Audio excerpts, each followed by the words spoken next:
Como joga o atual campeão do Super Bowl, Kansas City Chiefs? Os Chiefs começaram essa dinastia com a chegada do Mahomes e tá difícil tirar o Super Bowl da mão deles. Eles têm dominado a AFC, têm chegado em basicamente todas as finais da AFC desde que o Mahomes chegou no time. Assim, é um timaço, não tem jeito, né? E assim, eu sempre falo que os Chiefs têm 5 nomes que são os 5 alicerces desse time, tá? Primeiro, obviamente, é o Patrick Mahomes. O segundo é o Travis Kelce, que é um recebedor absurdo e, assim, deve continuar assim para esse ano. Talvez um pouquinho menor, mas, assim, mesmo assim, é um baita jogador, um baita tight end, um dos caras mais valorosos desse ataque do Chiefs, o segundo mais valoroso atrás do Mahomes. O Chris Jones, que é o MVP dessa defesa, excelente defensive tackle, um dos melhores jogadores da liga no geral, um dos melhores defensores, e 2 nomes que não entram em campo: o Andy Reid, que é o técnico e que chama a maioria das jogadas de ataque, e o Steve Spagnuolo, ou Spags, né, que a gente gosta de chamar, que é o coordenador defensivo e play caller dessa defesa. Para mim, esses 5 nomes, na verdade, essas 5 pessoas são os 5 alicerces para esse time funcionar. E eles continuam para a temporada de 2024, então, por conta disso, eu ainda acho os Chiefs completamente contenders. Eles estão muito tranquilos na disputa pelo Super Bowl. A AFC é muito difícil, mas mesmo assim, eu acredito que eles devem chegar longe mais uma vez, tá? Mudanças no elenco, a gente não teve muita não, tá? Assim, eles perdem um nome muito importante no L'Jarius Sneed e, assim, essa perda pode acabar custando caro, tá? Porque eles não conseguiram repor isso decentemente. Assim, vai ter que ser um jogador interno que estava aí na equipe desde 2023. Perderam o Willie Gay também, que era um dos linebackers do time titulares, né? E como adição aí pro elenco, eles trazem o Hollywood Brown para ser o wide receiver, um dos wide receivers principais, né, desse time, que sofreu com relação a recebedores, principalmente outside, né, na última temporada, né? Então é para ficar de olho, ver se o Hollywood Brown vai ser essa adição que o pessoal tá realmente esperando que ele seja. Com relação ao draft, eles trazem mais 2 titulares, o Xavier Worthy, que é outro recebedor, para ajudar nesse mesmo ponto que eu disse sobre o Hollywood, e o Kingsley Suamataia, né? Vai ser o left tackle titular desse time de agora em diante, né? Superando o Anya Morris, e acredito que seja um upgrade também. Então, esse draft aqui, mesmo sendo só 2 jogadores de impacto imediato, eu acho que vai ser bem importante para esse time nessa temporada, porque são 2 necessidades que os Chiefs tinham e ganharam apesar disso, não por causa disso, tá? Falando um pouco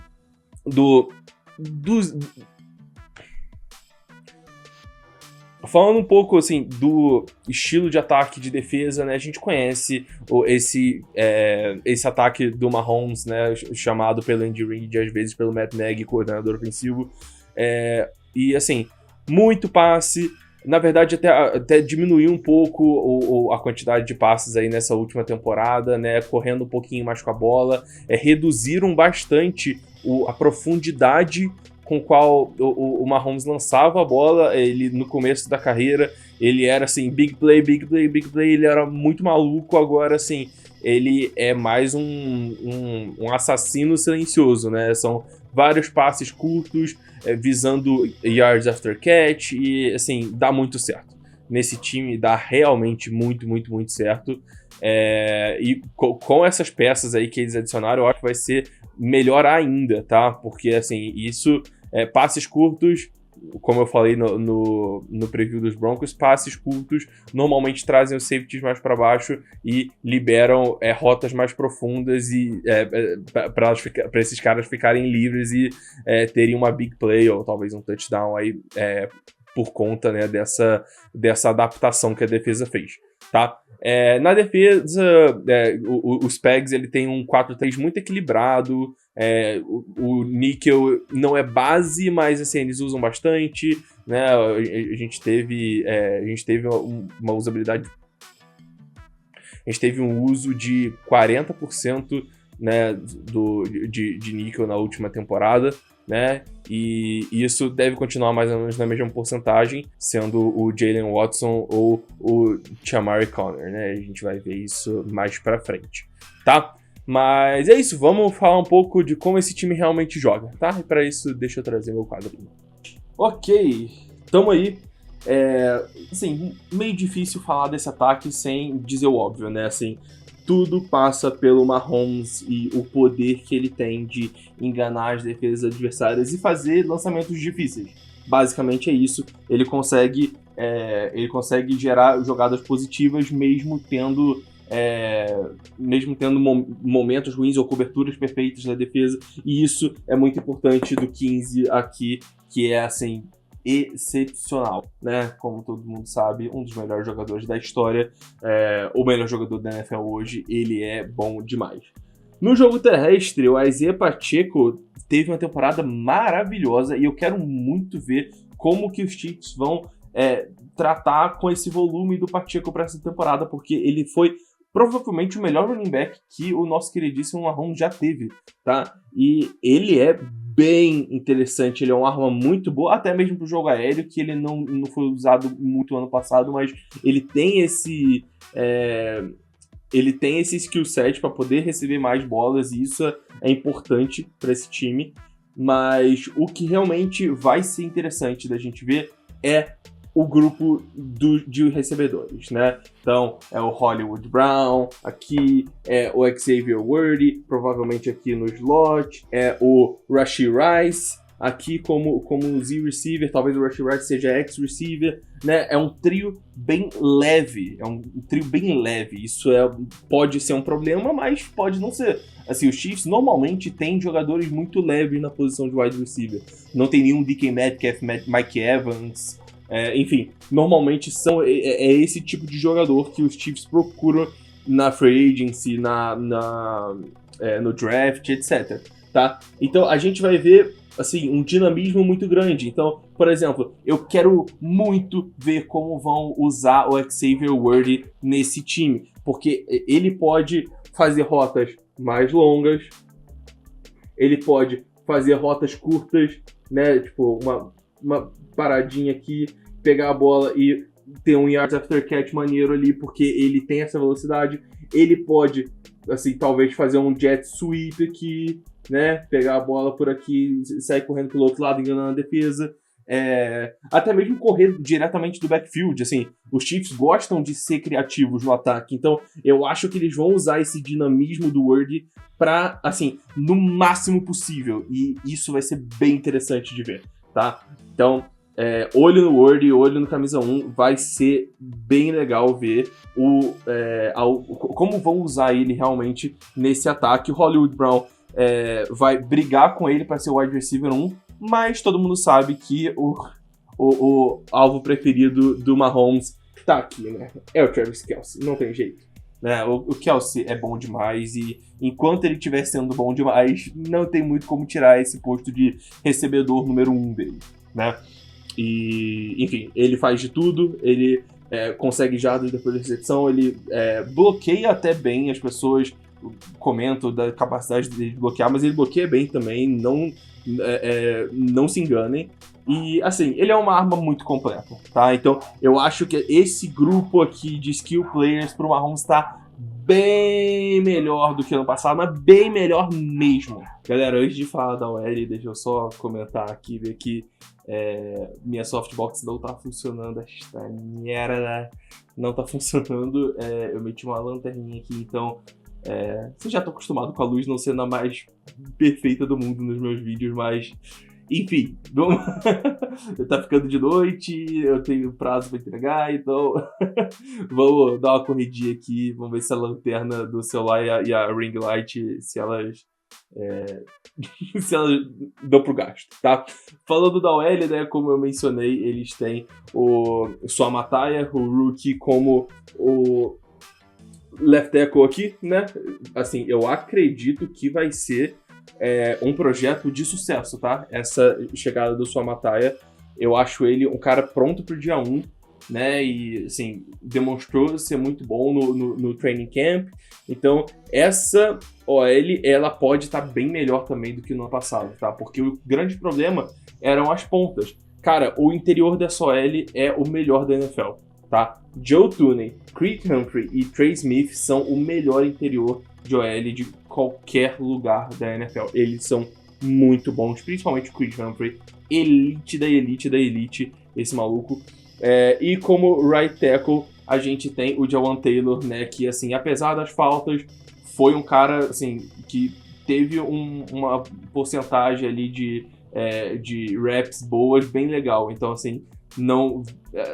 obviamente eles vão querer reduzir essas faltas, mas de qualquer forma não deve, ele continua sendo um cara relativamente sólido pro time, tá? Mas realmente precisa diminuir o número de faltas. Assim, 14 faltas é um absurdo, não dá pra você fazer isso em uma temporada de futebol americano, simplesmente não dá. Vamos pra defesa, tá? Aí essa defesa, como eu disse, né, um 4-3 mais tradicional, usa níquel, sim, mas não usa tanto, né? Então eu deixei aqui a base normal mesmo com 4-3, tá? Mas quando você vê o níquel, você normalmente vê ele saindo de um dos linebackers aqui, né? Então um dos linebackers aqui normalmente era o Willie Gay, né? Virava esse níquel aqui, né? Que era o Jalen Watson. Agora a gente ainda não sabe ao certo quem vai realmente ser esse cara, tá? Mas essa DL, ela é bem interessante, tá? A gente tem, obviamente, né, o Chris Jones, que é, assim, ele é um absurdo, né? A gente não precisa nem comentar muito sobre o Chris Jones aqui. E junto dele a gente tem alguns especialistas no jogo terrestre, né? Pra fazer par aqui com ele na rotação. Então, o Mike Pennell, o Derek Nnadi, tem mais alguns jogadores aí, mas esses caras são mais... eles são melhores para jogo terrestre, então normalmente eles ficam aliados mais próximos do center. Eu fiz sem querer isso, mas tá realmente certo. Eles normalmente ficam aliados em one tech ou zero tech aqui, enquanto o Chris Jones alinha mais na cara do guard, ou até um pouco mais aberto assim. E aí os edge rushers, né, os defensive ends aqui, que assim, edge rusher anyway, são muito importantes para esse time. E o Spagnolo, ele gosta muito de um certo tipo de edge rusher, que é o jogador mais técnico, né? O cara físico, mais técnico. Então, assim, George Karlaftis, Felix Anudike-Uzomah, que não teve uma temporada muito maneira, mas, assim, muito talento e técnica para poder melhorar. Eles trouxeram Cameron Thomas agora nas últimas semanas. Assim, muitas adições bem interessantes. Ficando muito escuro isso aqui. Talvez eu tenha que regravar. E, de qualquer forma, assim, é uma linha defensiva bem interessante, tá? Então, Malik Herring é um cara que tem sido muito interessante, né? Tem sido muito bom nesse training camp, chamado muita atenção. Mike Dana é um cara um pouco mais forte, menos talentoso, assim, talentoso não, menos técnico, mas mais para bull rush mesmo, para movimentos de mais força. Enfim, né? Ainda assim é um time bem interessante, é uma unidade bem legal essa DL aí dos Chiefs. Com relação ao segundo nível, né, os linebackers, a gente ainda tem, né, o Nick Bolton, ainda tem o Drew Tranquill e ainda tem o Léo Kenal. Eles não trouxeram nenhum linebacker para suprir a perda do Willie Gay, até porque o Tranquill e o Kenal eles já estavam mais assim dividindo esses snaps aí com o Willie Gay, era mais essa rotação aí com 4. Enfim, esses caras devem ter bastante volume, né? O Nick Bolton é o cara mais para jogo terrestre, tá? Então normalmente ele vai ficar um pouquinho mais próximo aqui da linha de scrimmage, talvez um pouco mais para cá, né? Enquanto o Tranquill e o Kenal são caras mais atléticos e dropam mais para cobertura, tá? Mas também não se surpreenda se um deles, ou até todos eles, vierem numa blitz maluca aí do Spaniolo, tá? Sobre a secundária, né, a perda do L'Jarius Sneed, como eu disse, assim, ela é muito, muito grande. E só que eu queria dar um argumento que muita gente tá falando dessa questão da perda do Sneed, mas o L'Jarius Sneed mesmo foi uma pick de 4ª rodada, um safety de LA Tech, uma faculdade completamente aleatória, e aí o Spaniolo pegou e transformou ele em um excelente corner. Então, assim, será que o Speed, ele é realmente, assim, nossa, esse talento absurdo, ou o esquema do Spaniolo realmente criou esse monstro, né, que é o L'Jarius Sneed? E, inclusive, do outro lado, tinha, né, e ainda tem o Trent McDuffie aqui, que é um cara que tinha muitos problemas de envergadura, a galera tava falando que ele ia ser só níquel na época do draft, e tá aí, sendo outside corner e sendo muito bom, um dos melhores jogadores do Super Bowl. Então, quando a gente olha aqui para esse outro corner, né, que pode ser o Nazeeh Johnson, que tem 0 snaps defensivos na carreira, né, e hoje é o atual titular aí nesse depth chart. O Justin Watson também, que é um outside corner ok. E assim, no níquel a gente tem um cara como o Chamari Conner, que era safety reserva e virou níquel. Então, assim, cara, é uma sopa de letrinhas maluca aí. São jogadores muito desconhecidos, mas assim, o nível de confiança no Spaniolo é realmente bem alto, entendeu? Até mesmo falando dos safeties, cara, o Justin Reed e o Brian Cook, assim, é uma dupla mediana. Em talento, é pra ser uma dupla, assim, abaixo da média até. Então, é realmente formidável o trabalho que o Spags faz nessa defesa para realmente pegar todos os jogadores e melhorar, deixar eles no melhor nível possível, tá? Vamos fechar isso rápido porque tá ficando sem luz. E é assim, nesse clima quase halloweenístico aqui, com a situação dramática das luzes, é assim que a gente chega na parte das expectativas, né, pros Chiefs. E mesmo com essas perdas chatas, eu, como eu disse, ainda acho que eles são fortes contenders ao Super Bowl, top 3, tranquilamente, time chegando pra essa temporada, simplesmente por conta desse quinteto, cara. Andy Reid, Mahomes, Spags, Kelce e Chris Jones, cara, com eles em campo, os Chiefs nunca vão estar fora de um jogo. Com os 5 em campo não, né? Com os 5, assim, presentes no estádio, né? Mas é isso, cara. Eu acredito que os Chiefs vão continuar com a temporada muito parecida com a do ano passado. Eles gostam muito de crescer na segunda metade da temporada e nos playoffs. E assim, foi assim que eles conseguiram, né, os últimos títulos aí. Então, foi 11-6 na temporada passada. Eu acho que vai ser algo entre 11-6 de novo, talvez um 12-5, entendeu? Eu acho que esse time ele tem teto até um 14-3 aí, se ele for bem treinado, mas realmente essas questões de corner, elas machucam um pouco, dá um medo de que talvez esses caras realmente não cliquem, né? E tem gente que nem o Spaniolo salva, né? Então a gente precisa muito ficar de olho nisso para ver se esses caras realmente vão encaixar ou não, tá? E é isso, pessoal. Acabou a história de terror do dia. Muito obrigado aí por terem acompanhado. Desculpa aí o semi-amadorismo aí na questão das luzes, mas enfim, os problemas técnicos aqui às vezes são meio tensos. Mas de qualquer forma, valeu aí por ter ficado até o final. Tamo junto, um beijo, um abraço e até a próxima.